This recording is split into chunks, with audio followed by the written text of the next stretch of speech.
गुरुग्राम के पॉश इलाके का यही वो मॉल है जहां पर हाई प्रोफाइल सेक्स रैकेट का धंधा चल रहा था।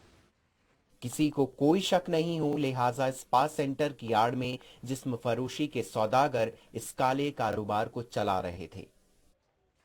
एमजी रोड पे क्वीन स्पा के नाम से जो है स्पा सेंटर है, वहाँ पे रेड की गई है।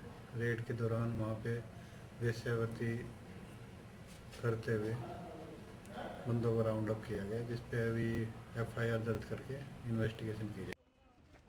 पुलिस ने गुप्त सूचना के आधार पर छापेमारी कर 12 लड़कियों और 3 लड़कों को हिरासत में लिया है। अब वो पूछताछ में इस बात की जानकारी खंगालने की कोशिश कर रही है कि इस रैकेट का सरगना कौन है और इसमें कौन-कौन लोग शामिल थे।